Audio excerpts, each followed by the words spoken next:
Andhra Pradesh chief సెక్రటరీగా నీరబ్ కుమార్ ప్రసాద్ని ఎంపిక చేశారు. సార్వత్రిక ఎన్నికల్లో గెలుపు తర్వాత సొంత జట్టు ఎంపిక కోసం కసరత్తు చేసిన చంద్రబాబు నీరబ్ కుమార్ ప్రసాద్ వైపు మొగ్గు చూపారు.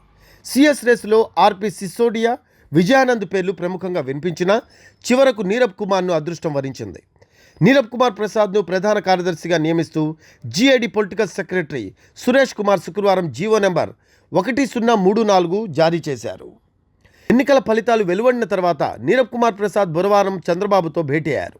అదే రోజు సిఎస్ జవహర్ రెడ్డి సైతం మర్యాదపూర్వకంగా చంద్రబాబుతో భేటీ అయ్యారు. జవహర్ రెడ్డిని కొనసాగించే ఉద్దేశం లేదని స్పష్టం కావడంతో బుధవారం ఆయన జిఏడి కార్యదర్శికి సెలవుపై వెళ్తున్నట్లు లేఖ పంపారు. దీంతో కొత్త సిఎస్ ఎంపికకు మార్గం సుగమమైంది. తాజాగా ఆంధ్రప్రదేశ్ ప్రభుత్వ ప్రధాన కార్యదర్శిగా నీరబ్ కుమార్ ప్రసాద్ను నియమిస్తూ ఉత్తర్వులు వెలువడ్డాయి. 1987 బ్యాచ్కు చెందిన నీరబ్ గతంలో భూ పరిపాలన ప్రధాన కమిషనర్గా పనిచేశారు.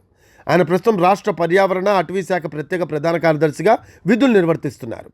కొత్త సీఎస్గా పలువురి పేర్లు ప్రముఖంగా వినిపించిన చివరకు నీరబ్ వైపే మొగ్గు చూపారు.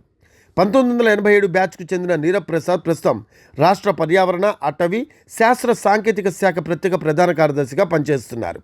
సీఎస్గా ఆయన నియామకంపై శుక్రవారం ఉత్తర్వులు వెలువడ్డాయి. ప్రస్తుతం సీఎస్ కేఎస్ జవహర్ రెడ్డి గురువారం సెలవుపై వెళ్లారు. జవహర్ రెడ్డి జూన్ నెలాఖరుకు పదవి విరమణ చేయనున్నారు. ముఖ్యమంత్రిగా చంద్రబాబు ప్రమాణ స్వీకారం చేయనున్న నేపథ్యంలో సీఎంఓ అధికారుల కూర్పుపై కసరత్తు కూడా మొదలైంది. సీఎం ప్రత్యేక ప్రధాన కార్యదర్శి బాధ్యతలను ముద్దాడ రవిచంద్ర చూడనున్నారు. మరో 2-3 అధికారులను కూడా సీఎంఓలో నియమించే అవకాశాలున్నాయి.